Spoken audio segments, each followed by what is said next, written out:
when a corrupt government targets a single mother's farm.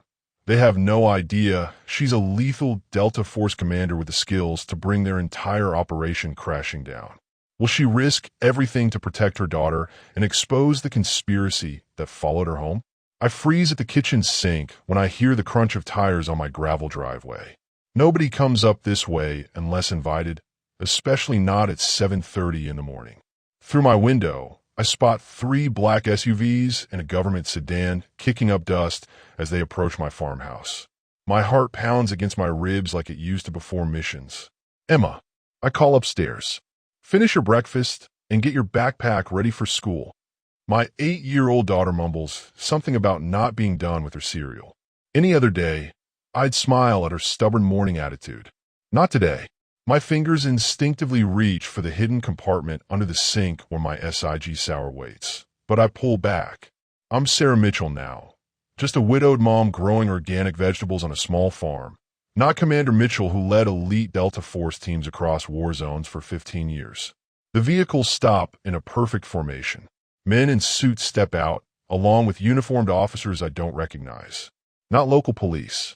Their leader adjusts his tie as he walks toward my porch, tall, with a military haircut but soft hands. Government man, not a soldier. I wipe my hands on a dish towel and step onto the porch before they reach it. Better to control the encounter on my territory. Can I help you, gentlemen? You're trespassing on private property. My voice stays even, hiding the adrenaline already sharpening my senses. The lead man flashes a badge too quickly to examine. Agent Thompson, Department of Land Management. We have papers regarding this property. He weighs a document folder with official seals. Let me see those. I reach for the papers, noting how the other men have spread out across my front yard in a tactical formation. 2 are checking sight lines to the barn. They're not just bureaucrats. The documents claim my farm has been rezoned for essential infrastructure development under eminent domain laws. The letterhead looks official, but something feels wrong. I've paid my taxes, maintained proper organic certification, and kept perfect records since buying this place 5 years ago after Jake died, and I left the service. There must be a mistake, I say, keeping my voice calm while scanning for weapons.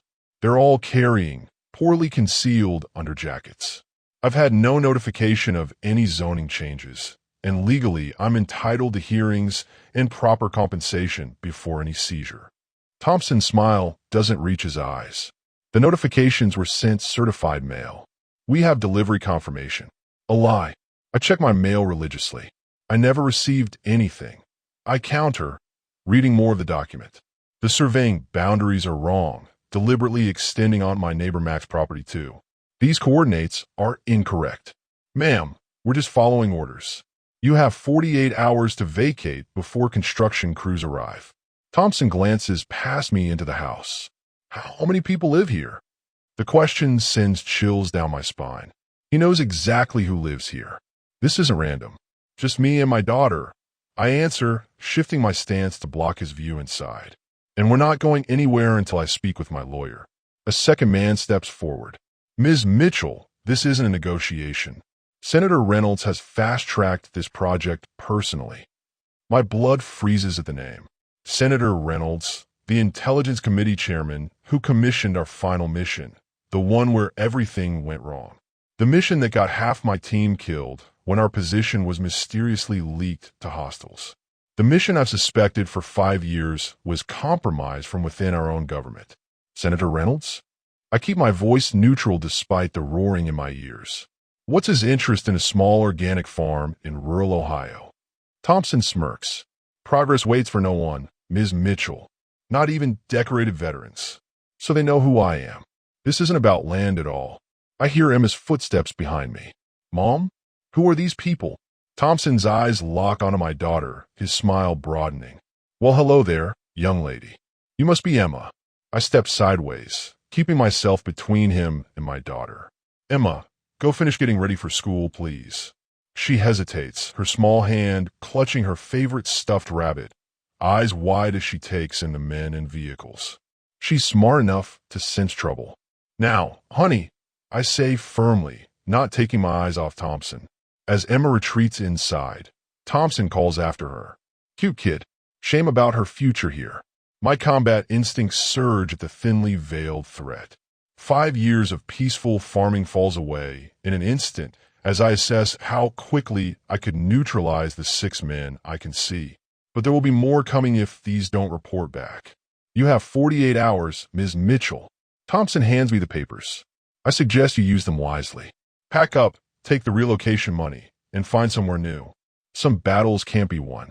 As they return to their vehicles, I notice one man taking photos of my property, another making notes about my barn and outbuildings. They're cataloging everything.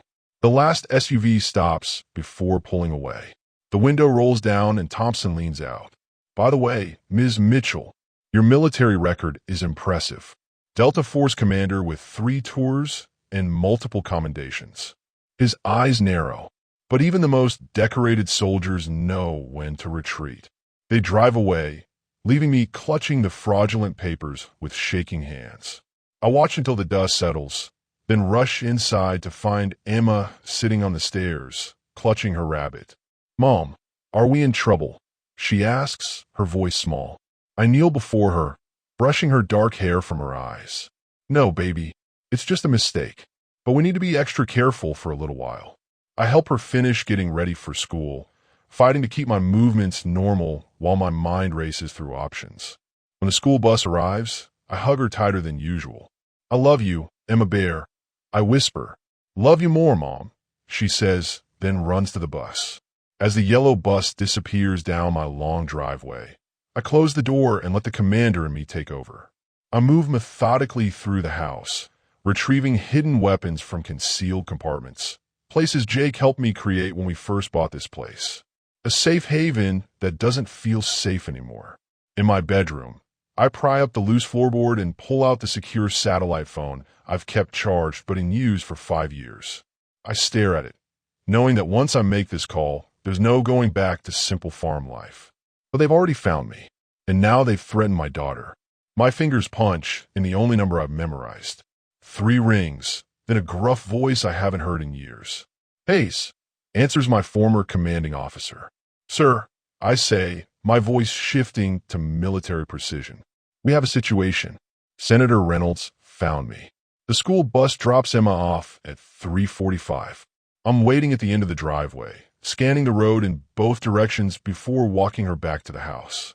I've spent the day preparing, my farm now wired with subtle, early warning systems from supplies I kept buried in the barn. Old habits die hard. "Why didn't you wait on the porch like normal?" Emma asks, skipping beside me. "Just wanted the exercise," I lie, noting the black sedan parked half a mile down the road. "They're watching us." Emma chatters about school as we walk, but stops when we reach the house.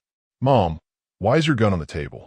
My old service pistol sits cleaned and loaded next to a half-drunk cup of coffee.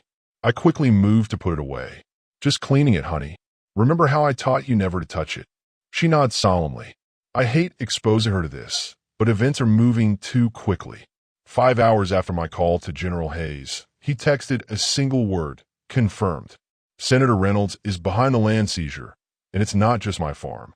3 other veterans from classified operations have faced similar rezoning issues in the past year. All went quietly. All disappeared after taking the settlement money. "Homework time," I say cheerfully, helping Emma set up at the kitchen table while I prepare dinner, keeping my movements between her and the windows. I've drawn the curtains, making it look casual though it's tactical.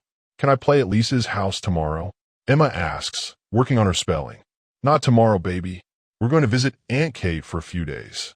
My sister lives 3 states away, far enough to keep Emma safe while I figure this out." "But what about school? And my science project?" Her voice rises with disappointment. "It's just for a little while." I set a plate of chicken and vegetables before her. Think of it as a mini vacation. After dinner, I let Emma watch cartoons while I pack, carefully selecting clothes, emergency supplies, and mementos that matter most to her. I'm almost finished when headlights sweep across the front of the house. Not moving, just idling at the end of my drive. I peek through the curtains. A single black SUV, engine running. Warning or surveillance. Either way, the message is clear: we're watching you. The vehicle finally pulls away after 20 minutes. I tuck Emma into bed, reading her favorite story about a brave princess who saves her kingdom. She falls asleep, clutching her rabbit, unaware of the storm brewing around us. Downstairs, I check every door and window lock, then pull out Hayes' file. The general sent a secure courier this afternoon with documents showing a pattern. Veterans with specialized skills being forced from their homes through falsified government actions. Land supposedly repurposed for public works that never materialize. Instead, private corporations with ties to Senator Reynolds develop the properties for massive profit. My phone buzzes with a text from Mac Nelson, my neighbor and fellow veteran. Men in suits asking questions about you in town. Watch your back. Around midnight, I hear vehicles approaching again. I'm ready this time. Night vision gear positioned to watch without being seen. 3 SUVs park at my gate. Men in tactical gear spread out along my property line, setting up surveillance equipment. Not government agents this time, private military contractors based on their movement patterns. I recognize Black River security logos on their gear. Black River, the private military company that mysteriously appeared at several of our mission locations years ago, always somehow ahead of official orders. The company rumored to have Senator Reynolds on its board of directors. At 2 a.m., my satellite phone vibrates. Hayes' voice is urgent. Mitchell, you need to move now. I've been compromised. They know I warned you. What about the evidence? I ask, already moving to wake Emma. Meet Rivera at the arranged location. She has the rest of the files. Hayes pauses. Sarah, they're not just after land. Reynolds is selling classified military intel through Black River. You were getting too close on that last mission. That's why they want you silenced. A crash echoes through the phone, followed by gunfire. Hayes, I shouted to the phone. Go dark. Trust no, the line cuts off. I race upstairs, gently shaking Emma awake. Baby, we need to go on our trip now. Right now. Her sleepy eyes blink in confusion. It's still nighttime, Mom. I know, but we're going to have an adventure. I help her into clothes, letting her bring her rabbit and backpack of treasures. Through my bedroom window, I spot more vehicles turning onto my road. We have maybe 5 minutes. I lead Emma to the hidden cellar beneath the pantry floor, accessing my emergency cache. Weapons, cash, false IDs Jake helped create years ago as a just-in-case we hoped never to use. I grab the go bags, already packed with essentials. Mom, you're scaring me. Emma whispers as I strap her into a small tactical vest, making it look like a game. It's okay to be scared, I tell her honestly, checking my weapons. But remember what I always say? Being brave doesn't mean you're not scared. It means doing what's right even when you are scared, she finishes, our family mantra. That's my girl. I kiss her forehead. We need to be very quiet now, like ninjas. We exit through the tunnel Jake and I built leading from the cellar to the woods behind our property. The cool night air hits us as we emerge from the hidden door built into what looks like an old tree stump. In the distance, I hear men entering my home, voices shouting commands. Emma's eyes widen at the noise. Listen to me, I whisper, kneeling before her. Those men back there want to take our farm, but they don't know who they're dealing with, do they? She shakes her head, a flash of determination breaking through her fear. You were a soldier, the bravest one. That's right. And now I need you to be my brave partner. We're going to play a very serious game of hide and seek. We move silently through the woods as flashlight beams cut through the darkness behind us. I hear dogs barking in the distance. They brought trackers. At the edge of my property, an unmarked dirt road winds through the forest. The old truck I've kept hidden under canopy cover waits, fueled and ready. I lift Emma inside, secure her, and start the engine. What about our house? My room, Emma asks as we pull away. I glance in the rearview mirror at the flashlights converging on our home. We'll come back, I promise. As we reach the main road, an explosion lights up the night sky behind us. They've set fire to my barn, the flames silhouetting the trees. Mom, Emma cries, turning to look. I grip the steering wheel tighter. Eyes forward, baby. Don't look back. Where are we going? She asks, tears streaming down her face. I check the mirrors for pursuit as we turn onto the highway. To find someone who can help us fight back. Emma clutches her rabbit tighter. Are the bad men going to find us again? I reach over to squeeze her hand, weighing truth against comfort before answering. They might try, but this time I'm not running away. The motel sign flickers in the pre-dawn darkness, casting strange shadows across Emma's sleeping face. She's curled up on the bed farthest from the door, still clutching her rabbit. We've driven through the night, switching vehicles twice using contacts from my old network. People who owe me favors. People who don't ask questions. I stand at the window, peeling back the edge of the cheap curtain just enough to watch the empty parking lot. 3 hours until I meet Rivera, the CIA operative Hayes connected me with before he went silent. My burner phone shows no messages. No news is good news in this game. Mom, Emma's sleepy voice makes me turn. Are we still playing the hiding game? I sit beside her on the bed, smoothing her tangled hair. Yes, but you're doing great. How about some breakfast? While Emma eats cereal from the vending machine, I clean my weapon and check our supplies. The motel television drones quietly in the background until a familiar name catches my attention. Fire at the Mitchell farm remains under investigation, the local news reporter says. Officials claim the blaze may have been set deliberately by the homeowner, who fled the scene with her 8-year-old daughter. I turn up the volume as images of my burning home fill the screen. The barn is completely destroyed. The farmhouse roof has partially collapsed. Local authorities are working with federal agents to locate Sarah Mitchell, who is wanted for questioning regarding suspicious activities. Anyone with information is urged to contact. I snap off the television before Emma can process what she's seeing. They're painting me as a criminal, setting the stage to justify whatever they do to us when they find us. That was our house, Emma whispers, milk dripping from her spoon. All my stuff, things can be replaced, I tell her, kneeling to meet her eyes.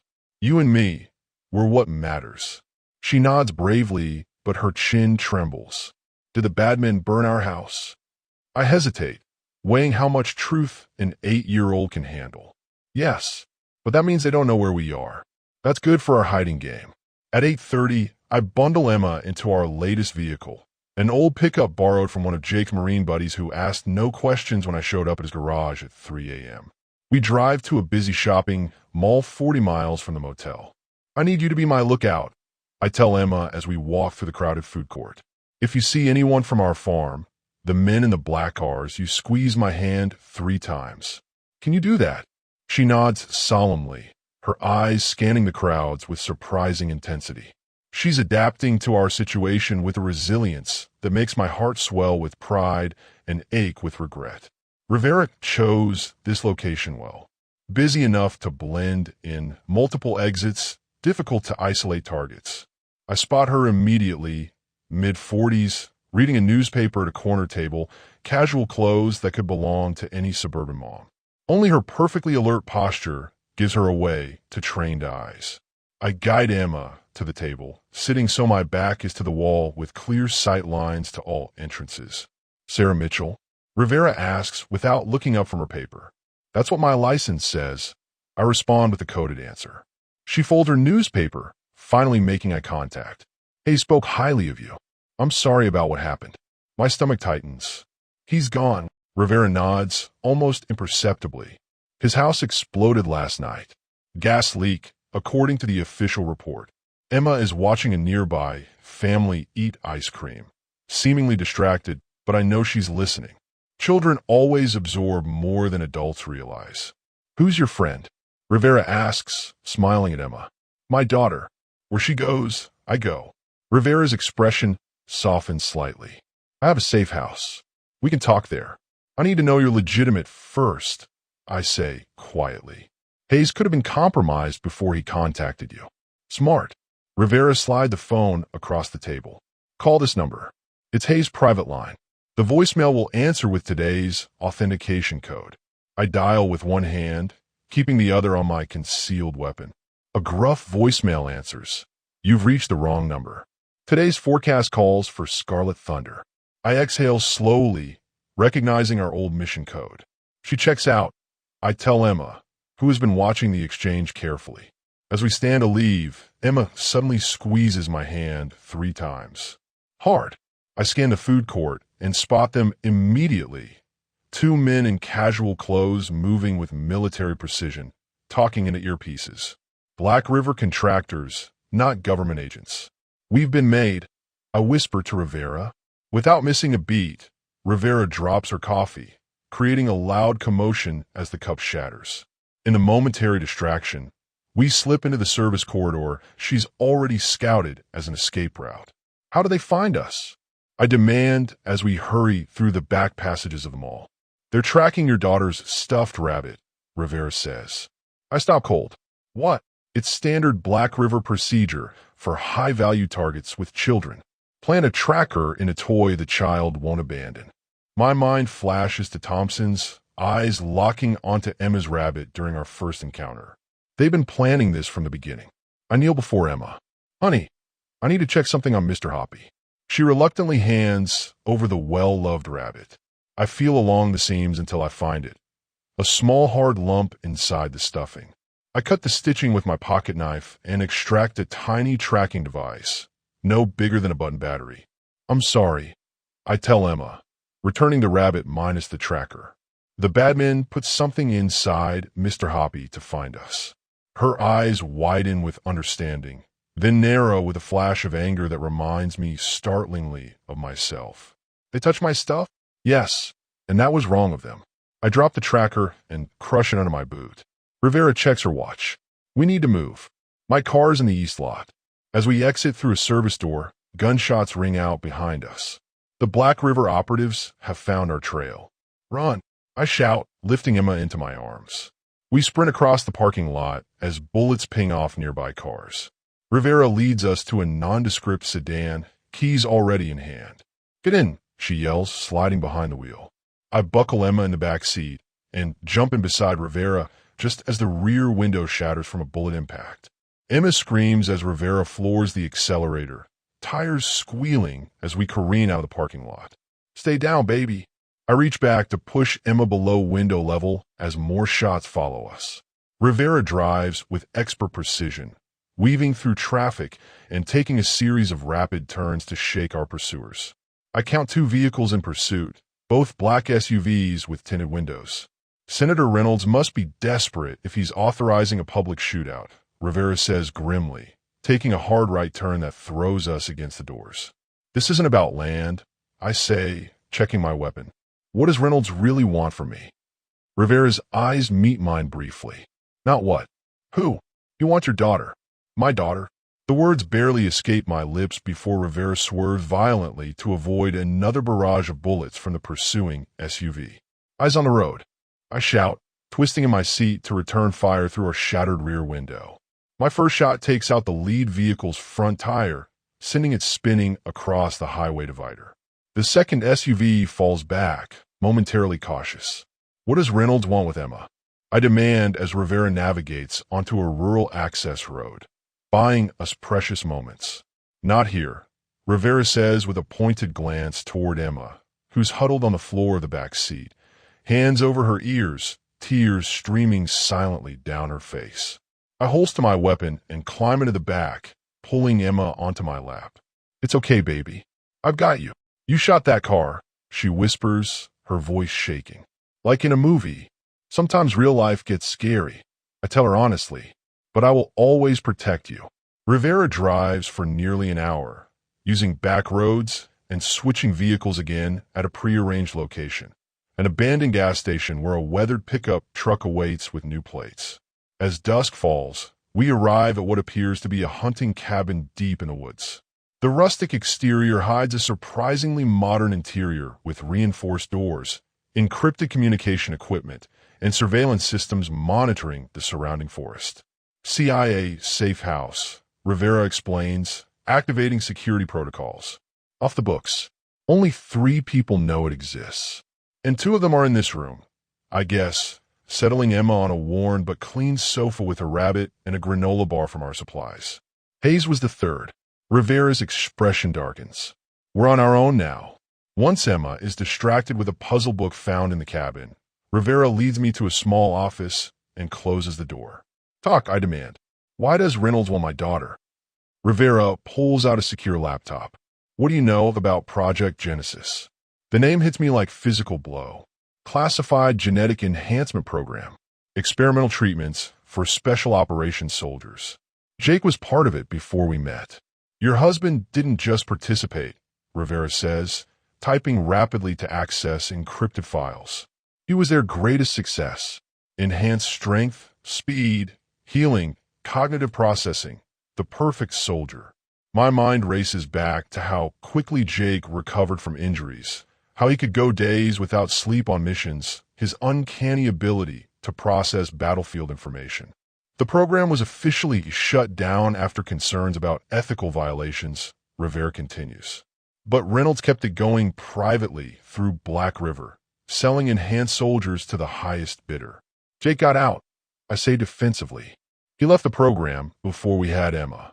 Rivera looks up from her screen, eyes meeting mine with unexpected sympathy. Sarah, he never left the program. The enhancements altered his DNA, changes that could be passed to his children. The room seems to tilt around me. You're saying Emma has inherited some of his enhancements, yes. Maybe all of them. Reynolds has been monitoring your family for years, waiting for the right moment to acquire her. Acquire? Rage rises in my throat. She's a child, not a weapon. To Reynolds, she's the next generation of the program. Natural born with the enhancements, no side effects. The perfect prototype. I think of Emma's unnaturally quick reflexes, how she rarely gets sick, her ability to remember conversations word for word. Things I'd attributed to good genes or luck. Hayes figured it out, Rivera says. He was investigating Reynolds when he discovered the connection to your family. That's why he reached out, and they killed him for it. I paced the small room, mind racing. The farm seizure was just an excuse to flush us out. Exactly. They wanted you desperate, on the run, with nowhere to turn. Easier to grab Emma and make you both disappear. A horrible thought strikes me.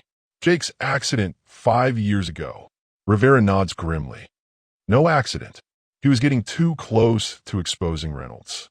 They eliminated him and would have taken you both in, but you disappeared too quickly, changed identities.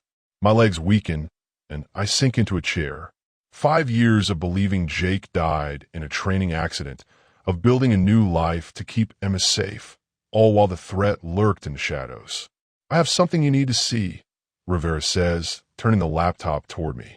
The screen shows security footage from what appears to be a high-tech medical facility. Children in hospital gowns perform physical tests while men in lab coats take notes. Some of the children move with unnatural speed or strength. Others sit at computers, solving complex equations. This is Reynolds' private research facility, Rivera explains. Black River's real headquarters. He's been collecting children with genetic markers similar to Emma's. Some from willing parents, others not so willing. Horror washes over me as I watch these children, these experiments, going through their paces like trained animals. Where is this place? I ask, my commander's mind already formulating attack scenarios. About 60 miles from here, heavily guarded. We need an army, or one very motivated mother. I stand, resolve hardening within me. I need everything you have on the facility. Layout, security, personnel. A crash from the main room interrupts us. We rush out to find Emma standing frozen beside an overturned lamp, staring out the window. Someone's out there, she whispers. I saw them. Rivera and I exchange alarm glances. I draw my weapon while Rivera checks the security monitors. Nothing on the cameras, she says, frowning. Emma, are you sure? I begin, but the cabin's lights suddenly cut out, plunging us into darkness. Power's been cut, Rivera whispers, drawing her own weapon. They found us. Emergency lights flicker on, casting an eerie red glow throughout the cabin. Outside, I hear the faint crunch of footsteps on forest debris. Emma, come here, I order quietly, and she runs to my side. Remember our hiding game? Now we play for real. Rivera gestures toward a concealed panic room behind the bookshelf. Get her in there. I'll cover. The front window shatters as a smoke grenade bounces across the floor, quickly filling the room with thick, disorienting fog. Gas masks in the kitchen drawer. Rivera shouts, firing blindly toward the window. I grab Emma and rush toward the kitchen, keeping low beneath the smoke. As I reach for the drawer, the back door bursts open and tactical officers in full gear storm in. Down! Everybody down, they shout. I push Emma behind me, weapon raised, when a familiar voice calls out. Hold your fire. That's Mitchell. Through the smoke steps a face I haven't seen in 5 years. Captain Marcus Reed, my former second-in-command. Commander, he asks, lowering his weapon slightly. Is it really you? Before I can respond, Rivera emerges from the smoke, gun trained on Reed. Sarah, don't trust him. He works for Black River now. Reed's men swivel their weapons toward Rivera. She's the traitor, Commander. She's been feeding you false information. Reynolds sent us to extract you and Emma safely. Emma clings to my leg, terrified and confused as I stand in the middle with my weapon moving between Rivera and Reed, suddenly unsure who to trust. Mom, Emma's voice trembles. Who are the good guys? My weapon shifts between Rivera and Reed as smoke swirls around us. Trust no one. That was Hayes' final warning before he died. Mom, Emma tugs my shirt. The bad men are getting closer. She's right. While we stand frozen in this standoff, more vehicles are arriving outside. Sarah, we trained together for 8 years, Reed says, hands slightly raised. Your call sign was Phantom 6. You saved my life in Kandahar when that building collapsed. It's really me. Don't listen, Rivera counters. They've gotten to him. Black River turns operatives by threatening their families. Reed's jaw tightens. That's Rich coming from a CIA double agent. Check her phone, Commander. She's been reporting your location every step of the way.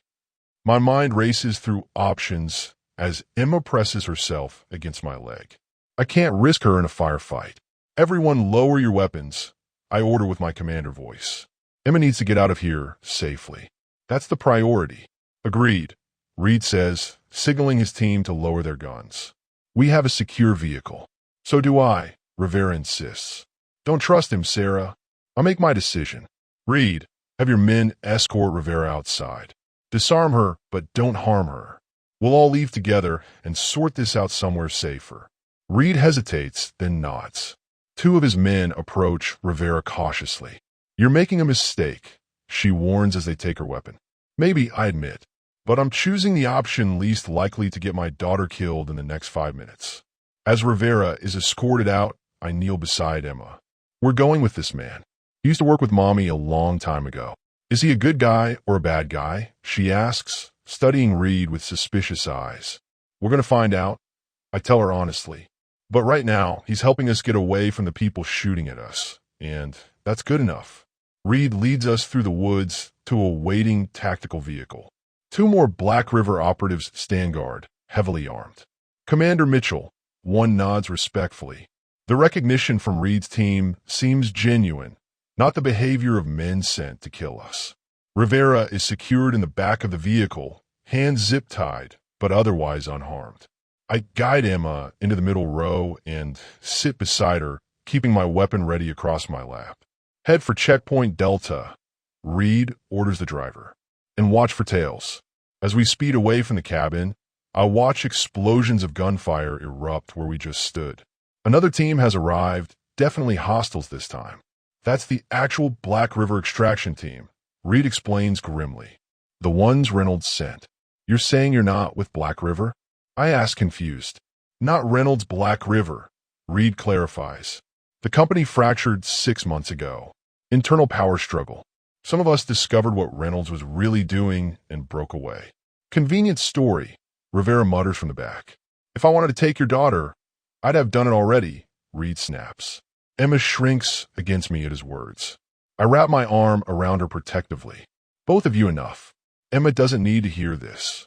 We drive in tense silence until we reach what appears to be an abandoned warehouse outside a small industrial town. Inside, however, is a fully operational tactical base, communications equipment, weapons, sleeping quarters, and medical facilities. Welcome to the Resistance, Reed says as his team secures the perimeter. What's left of it, anyway? A medic approaches to check Emma for injuries. I watch like a hawk, never letting her out of arm's reach. She's fine, the medic assures me. Physically, at least. Emma has barely spoken since we left the cabin. The weight of our situation is finally crushing her brave front. I want to go home, she whispers as I tuck her into a cot in a corner we've made private with hanging blankets. I know, baby. I smooth her hair back. I'm working on it. But our home is gone. The bad men burned it. Her lower lip trembles. Where will we go? I have no answer that won't sound like another lie, so I just hold her until she falls into exhausted sleep. While I'm certain she won't wake, I join Reed in the command center where he's interrogating Rivera. Her hands remain bound, but she sits with the confident posture of someone not truly captured. Start talking, I demand. Both of you. No more half-truths. Reed unrolls a set of blueprints on the table. This is Reynolds' main research facility. Officially, it's a pharmaceutical company. Unofficially, it's where they're developing the next generation of enhanced soldiers. Using children, I add coldly. Not just any children, Rivera interjects. Children of the original Genesis participants. Like Emma. Reed nods reluctantly. Hayes figured it out first. He contacted me, then Rivera, building a team to take Reynolds down. Why should I believe either of you? I demand. Reed pulls out a tablet and plays a video message. Hayes appears on screen, looking exhausted. Sarah, if you're seeing this, I'm already dead, he begins. Everything I've told you about Reynolds is true, but there's more. He's not working alone. There's a network of powerful people funding his work. They call themselves the Delphi Group. Hayes continues, explaining how the Delphi Group has infiltrated multiple government agencies, manipulating policy to protect their interests while funding Black River's genetic research. Trust Reed and Rivera, Hayes concludes. They've both been deep undercover for years. One in Black River, one in CIA. They're the only allies you have left. The video ends, leaving me staring at the blank screen in shock. You're both undercover? I look between them. Working together? Not exactly, Reed admits, untying Rivera's restraints. We're working toward the same goal through different channels. We didn't know about each other until Hayes connected us last month. The cabin standoff was staged. I realize, to convince whoever was watching that you're enemies. Necessary theater, Rivera confirms, rubbing her wrists. We needed to extract you without revealing our alliance. The pieces click into place. The attack on the cabin wasn't a coincidence. You leaked our location deliberately. Reed has the decency to look apologetic. We needed Reynolds to commit his forces where we could control the situation. You used my daughter as bait, I say, my voice deadly quiet. To save dozens of other children, Rivera counters. Emma was never in real danger. We had snipers covering every approach. My fist connects with Reed's jaw before I can stop myself. He staggers back, but doesn't retaliate. I deserve that, he admits, touching his split lip. You deserve worse, I snarl. Emma is traumatized. Our home is destroyed. Hayes is dead. All for your grand plan. Not our plan, Reed says quietly. Hayes, this was always his endgame. Use the one person Reynolds wants most to draw him into the open. My daughter is not a pawn, I say through clenched teeth. No, Rivera agrees. She's the queen, the most powerful piece on the board. Reynolds will risk everything to get her. And that makes him vulnerable, Reed adds. For the first time, we can hit him where it hurts. I stare at the facility blueprints, military training already identifying entry points and security weaknesses. How many children are in there? I ask finally. 17, Rivera answers. All under 12 years old, all showing signs of genetic enhancement. And the security? Extensive, Reed says. Private military contractors, former special forces. Some are our colleagues once. What's your plan? Reed and Rivera exchange glances. We have the element of surprise, Reed explains. They think we're still fighting each other, and they don't know about this base. But most importantly, Rivera adds, they don't know what you're really capable of, Sarah. I narrow my eyes. What does that mean? Rivera slides a file across the table. Inside are medical reports. My medical reports for my time in Delta Force. You were part of Genesis 2, she says softly. Phase 2. They didn't just enhance the men. The medical file trembles in my hands as 15 years of unexplained memories suddenly make sense. The special vitamins during training, the classified medical procedures disguised as routine checkups, my impossible recovery after taking 3 bullets in Fallujah. That's not possible. I whisper, but deep down, I've always known something wasn't normal about my physical abilities. I never consented to genetic modification. None of you did, Rivera says gently. They disguised it as standard military medical treatment. Only the highest levels knew the truth. Jake knew, Reed adds. He figured it out near the end. That's why he wanted you both to disappear after Emma was born. I think of my daughter sleeping nearby, carrying genetic modifications from both parents. No wonder Reynolds wants her. Does Emma show signs? I ask, dreading the answer. Her school records indicate exceptional athletic ability and cognitive processing, Rivera confirms. Nothing that would raise alarms, just a very gifted child. I close the file, my decision made. I'm getting those children out. All of them. That's suicide, Reed protests.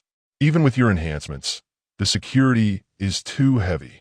I didn't say I was going alone. I point to the blueprint. You have resources. Rivera has intelligence. I have tactical experience.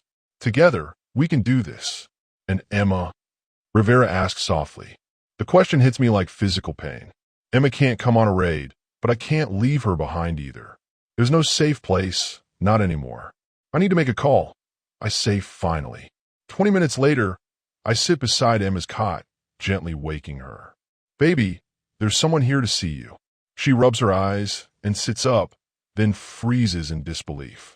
Aunt Kate, my sister, rushes forward, gathering Emma in her arms. Hey, Pumpkin. I watch them embrace, gratitude and guilt warring inside me. Kate came immediately when I called, driving through the night to reach us. You'll go with Aunt Kate for a few days, I explain to Emma. She'll keep you safe while I finish dealing with the bad men. Emma's face falls. You promised we'd stay together. I know, and I hate breaking that promise. I sit beside her, taking her small hands in mine. But this is the only way to make sure the bad men never bother us again. Are you going to hurt them? She asks with eerie perception. I choose my words carefully. I'm going to stop them from hurting other children. Children like you. She studies my face with those intelligent eyes that see too much. There are other kids the bad men want. Yes, and I'm the only one who can help them. Emma is quiet for a long moment, then reaches for Mr. Hoppy, her stuffed rabbit. Take him with you, she says, pressing him into my hands. He's brave, and he'll keep you safe. My heart breaks at her gesture. I can't take your rabbit, baby. He's not just a rabbit, she insists. Dad gave him to me. He said Mr. Hoppy has special powers. I blink back tears, accepting the worn toy. Then I'll definitely bring him back to you. Along with me. Kate approaches as I finish briefing her on contingency plans, emergency contacts, and getaway routes. Is any of this legal? She whispers, glancing around at the military operation surrounding us. No, I admit, but it's right.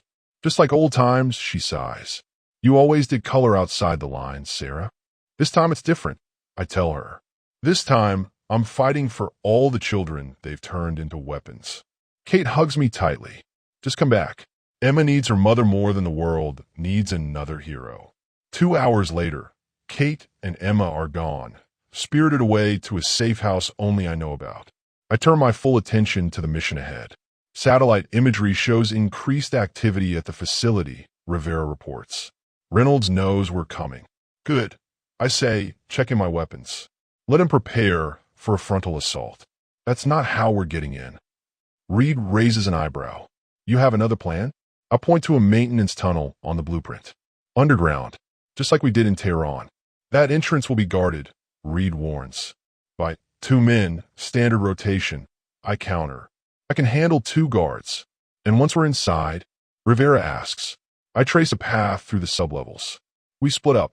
Reed, you lead the team to secure the children.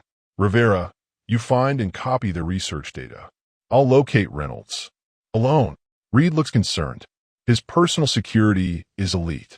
I'm not planning to fight them. I check the specialized equipment Rivera's team has provided. I'm going to make Reynolds an offer he can't refuse. The plan comes together over the next hours. Entry points, timing, extraction routes. Reed's Rebel Black River faction provides the manpower, 12 operators with special forces backgrounds. Rivera contributes the intelligence, guard rotations, security protocols, personnel files. At midnight, we conduct final gear checks. Body armor beneath civilian clothes, weapons with suppressors, communication devices secure from electronic surveillance. One more thing, Rivera says, handing me a small injector. Adrenaline boost developed from the Genesis program.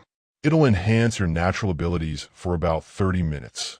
I stare at the device. Side effects. Crash afterward. Hard, but it might save your life if you're cornered. I pocket the injector, hoping I won't need it. Vehicle's ready, Reed announces. We move in 20. As the team makes final preparations, I step away to a quiet corner, Emma's stuffed rabbit in my hands. Something about Jake's words to Emma bothers me. Special powers.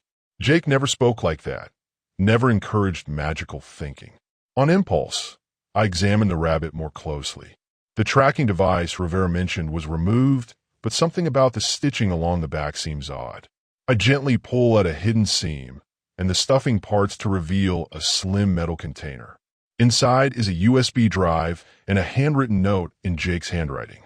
My hands shake as I read. Aster Sarah, if you're reading this, then what I feared has happened. Reynolds found you.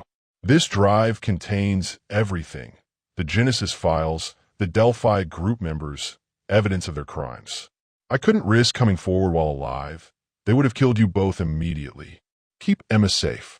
The enhancements we carry are nothing compared to what she may develop. I'm sorry for the secrets. I love you both.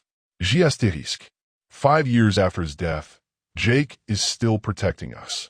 I connect the drive to a secure laptop, and pages of classified documents appear. Names, dates, bank accounts, medical records. The entire conspiracy laid bare.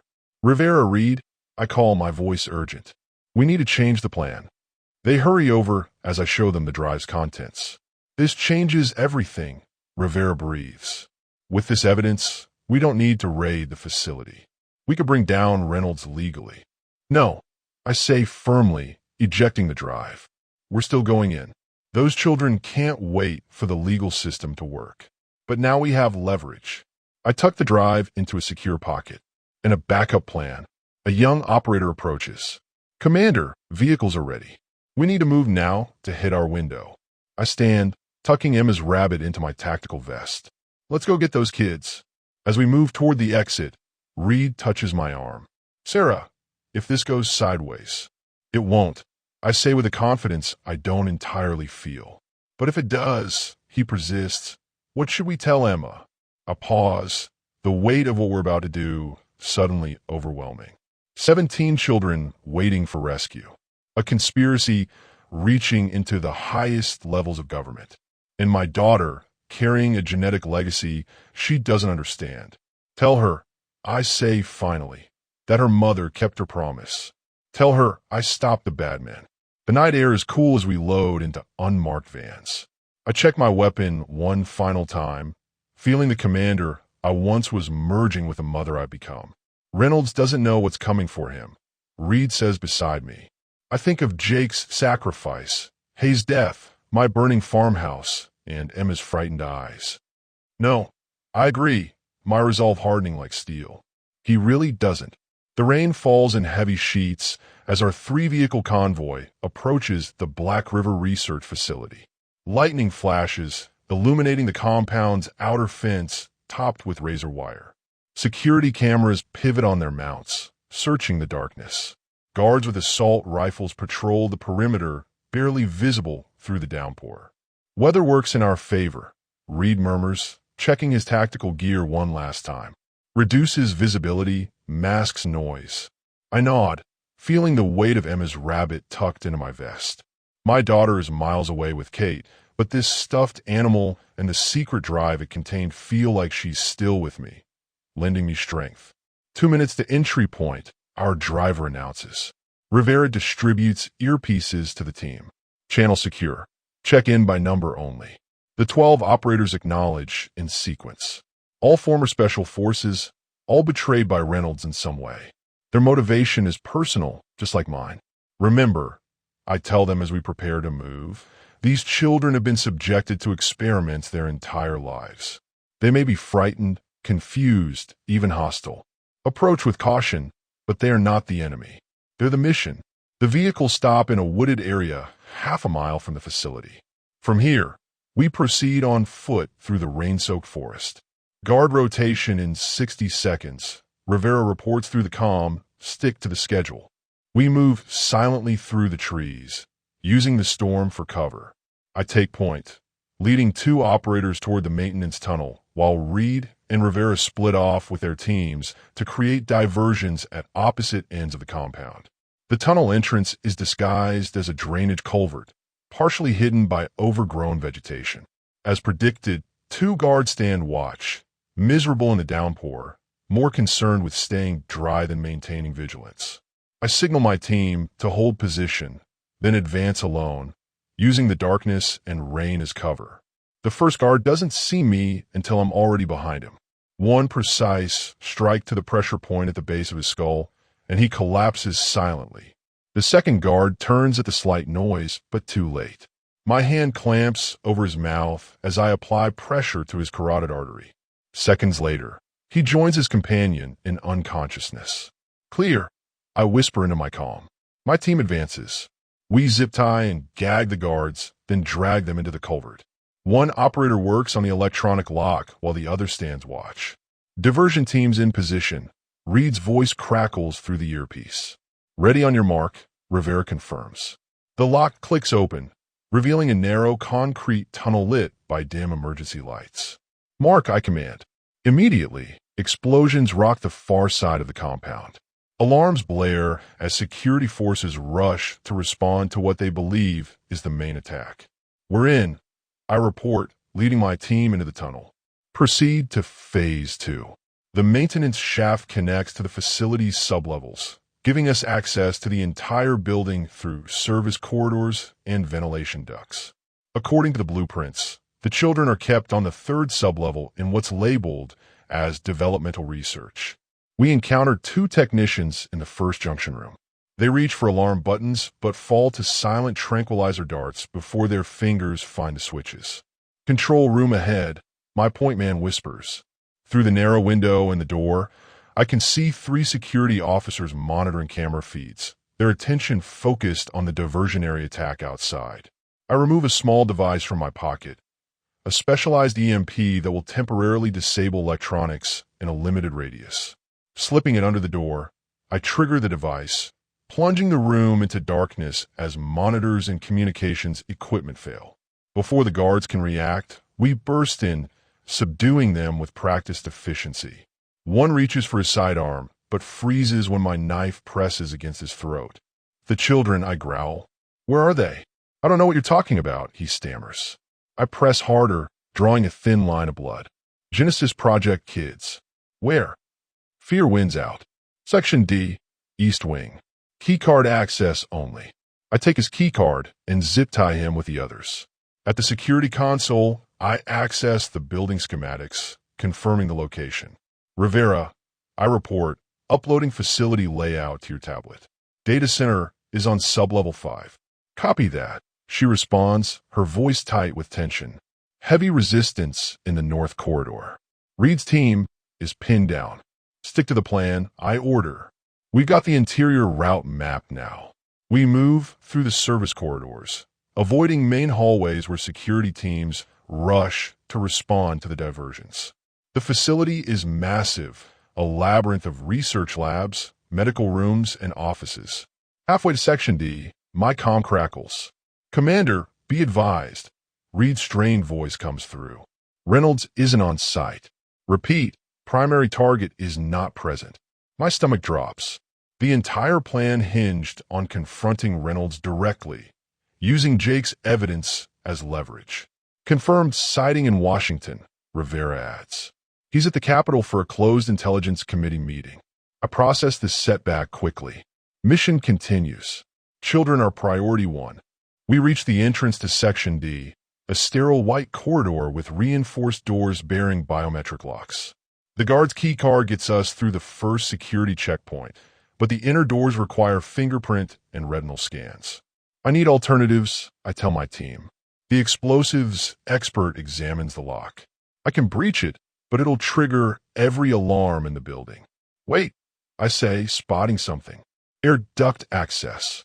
Above us, a ventilation shaft large enough for a person to navigate runs the length of the corridor.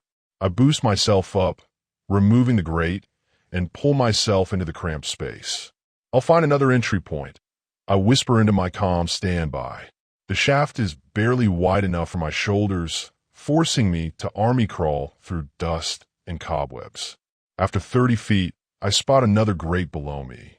Through the slats, I can see what appears to be a dormitory. Small beds arranged in rows, each occupied by a sleeping child. My heart pounds as I count 17 small forms. The children we came for. As I watch, a door opens and a woman in a lab coat enters, accompanied by 2 armed guards. The children immediately sit up in their beds, moving with unnatural synchronization. No talking, no complaining, just immediate compliance. They've been trained like soldiers.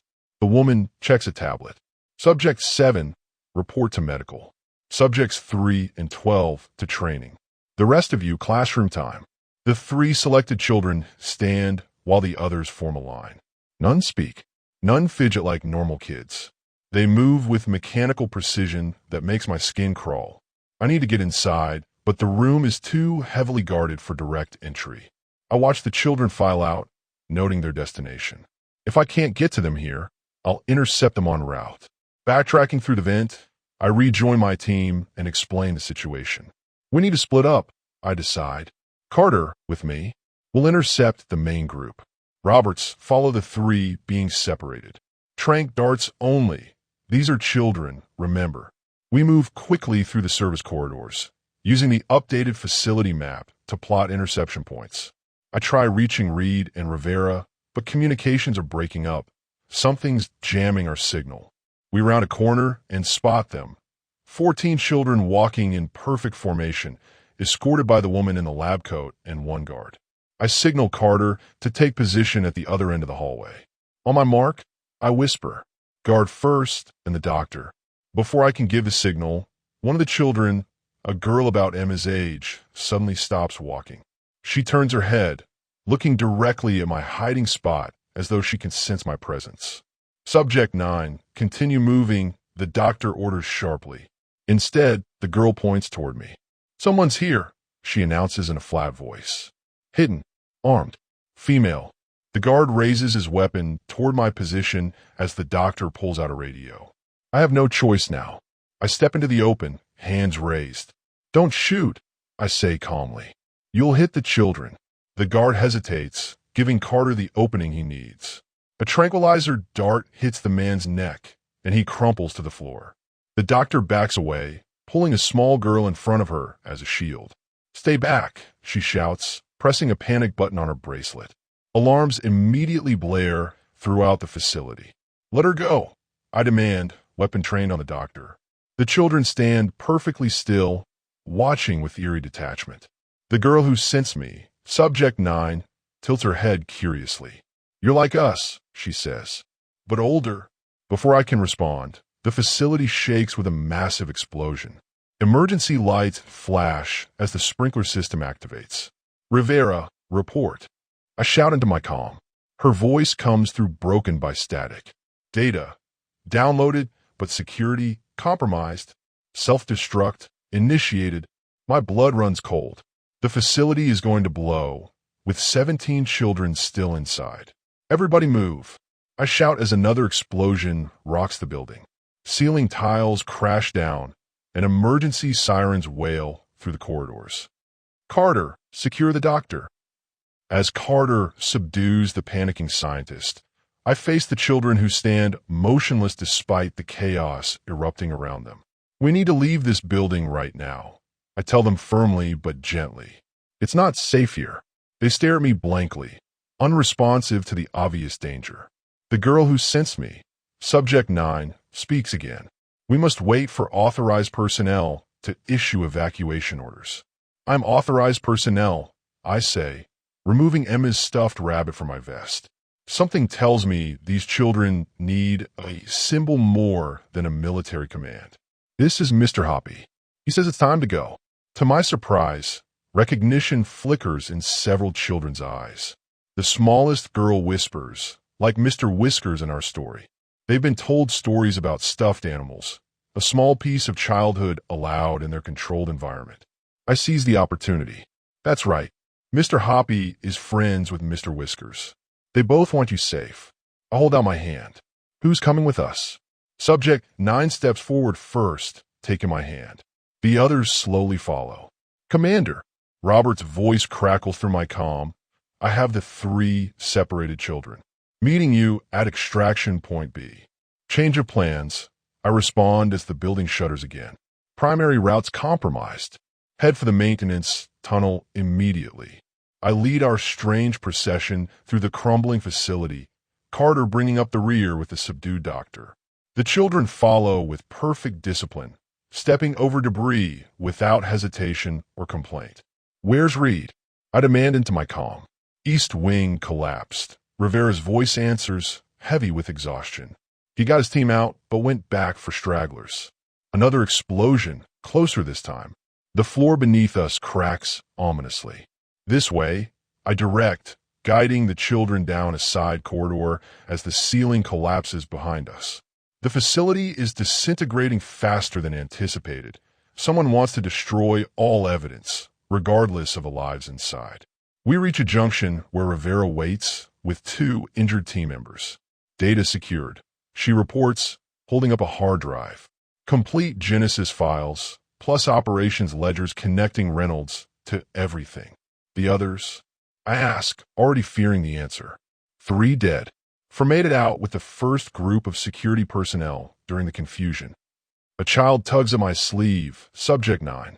The man who makes the rules is watching, she says, pointing to a security camera still functioning in the corner. Reynolds, I realize. The senator isn't here physically, but he's monitoring the situation remotely. I face the camera directly. This ends now, Senator. We have all 17 children in your complete files. Stand down your self-destruct sequence. The facility rumbles in response, more violent than before. Reynolds is accelerating the destruction. New plan, I announce, scooping up the smallest child as concrete dust rains down. Everyone move. We race through the disintegrating corridors, the children keeping pace with uncanny endurance. One boy, no more than 10, lifts a fallen beam blocking our path with strength impossible for his size. Their enhancements are real and remarkable. At a collapsed section, we're forced to detour through the laboratory areas. The rooms contain medical equipment, testing apparatus, and disturbing restraint devices sized for children. Subject 9 slows, staring at a particular examination table with visible fear, her first real emotional response. Keep moving, I urge gently. You never have to see this place again. We're nearly to the maintenance tunnel when Reed appears from a side passage, carrying an unconscious guard over his shoulder. Found him trying to get out, Reed explains grimly. Black River's second in command. He knows everything. The building gives a final, shuddering groan. Talk later, I order. Move now. We push through to the tunnel entrance just as the main structure begins to collapse behind us. The narrow passage provides temporary shelter as we hurry the children toward the exit, the sound of destruction echoing behind us. Outside, rain still pours as dawn breaks on the horizon. The children blink in confusion at the natural light, some squinting in pain, suggesting they rarely venture outdoors. Vehicles 3 minutes out, an operator reports. I kneel before subject 9 as we wait. What's your real name? Not your subject number. She stares at me blankly. Subject 9 is my designation. You had a name before, I insist gently. Before they brought you here. She closes her eyes, concentrating hard. Lily, she whispers finally. I think my name was Lily. The other children watch this exchange with awakening curiosity. One by one, they begin to remember David, Michael, Sophie, Anna, names instead of numbers. As our extraction vehicles arrive, Rivera approaches with her satellite phone.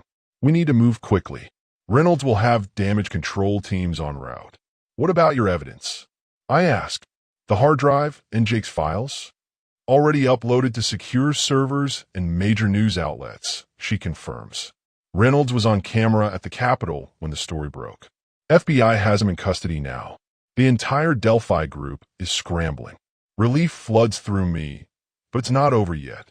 The Black River commander regains consciousness, struggling against his restraints. You think this changes anything? He spits. There are other facilities, other children. Reed shoves him roughly into a separate vehicle. And now we know where to look. As we load the rescued children into transports, Subject 9, Lily, tugs at my hand. Are we going to a new facility? She asks, her voice small but hopeful. I shake my head firmly. No more facilities. We're finding your families. What if we don't have families? A boy asks. Then we'll make new ones. I promise. Thinking of Emma. People who will love you for who you are, not what you can do.